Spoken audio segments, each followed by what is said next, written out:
હશે તો 22,000 અને બિન પિયત હશે તો 11,000. આ બે માંથી કયું તમે ચોઈસ કરો છો? જેટલું નુકસાન હશે એ પ્રમાણે તો સાંભળો 2 હેક્ટર જમીન છે, 33% થી વધારે નુકસાન છે તો એને ગુઠાનું મળે. સાહેબ દાવા સાથે કહું છું, રાજુ કરપડા તમારી ઓફિસમાં બીજી વાર ન આવે. નિયમો વાંચી લેજો, નિયમો વાંચી લેજો. આખા રાજ્યમાં આ રીતે અરે આખા રાજ્યમાં તમારા જેવા અધિકારીઓ જ પાલપીટી છે. તમને નિયમોની ખબર નથી. અમારે કોની પાસે સલાહ લેવા જવાની? રાજુ કરપડા ફરી તમારી ઓફિસમાં ન આવે, જાણી લેજો. 33% કરતા વધારે નુકસાન હોય તો પિયત વિસ્તાર છે તો એમાં 22,000 હેક્ટરે મળવા પાત્ર, બિન પિયત હોય તો 11,000 રૂપિયા.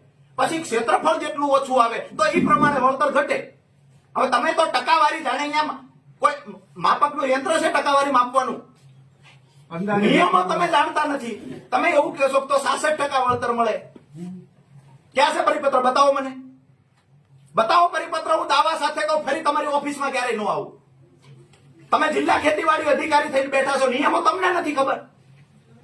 એક દિવસ તમે કહો છો સરપંચને ભેગા રાખવાના છે, કમિટીના સભ્ય છે, આવું તમે બોલેલા. આજે તમે એવું કહો છો સરપંચને સાથે ખાલી રાખવાની વાત હતી, કમિટી નહોતા. તમારા ગામનો તલાટી સાથે હતો સર્વે સમયે?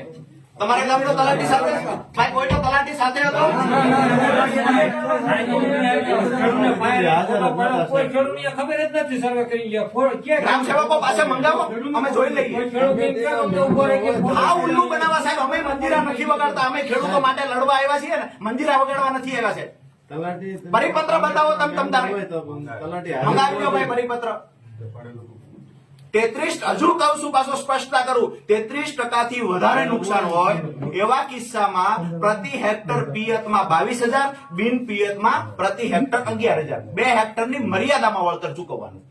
હવે એને 70% નુકસાન હોય તો એ મુજબ કેલ્ક્યુલેશન. 70% નુકસાન કપાસમાં છે એ નથી ગણવાનું. ક્ષેત્રફળ જે છે એમાં 33 થી ઓછું કે 33 થી વધારે, આ બે જ નિયમ છે. 33 થી ઓછું છે, 33 થી વધારે છે, બરાબર છે.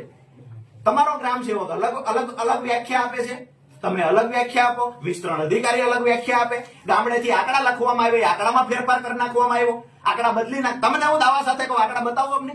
કયા ખેડૂત સાથે ફોટો પાડીને કીધું છે કે તારે આટલું નુકસાન છે?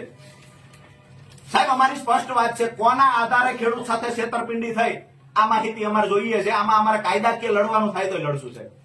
બાકી અમારું ક્ષેત્રફળ, અમારે 2 હેક્ટરમાં નુકસાન હોય તો અમને વળતર શા માટે અડધા હેક્ટરનું મળે? જેટલું નુકસાન હોય એટલું મળે. સાહેબ આ નુકસાન નક્કી કોણ કરશે? નુકસાન નક્કી કોણ કરશે? એટલે ગામમાં સરપંચ. તમારા ખેતરે નુકસાન કેટલા ટકા તમને કહ્યું હતું? ના, એ તો ઉપર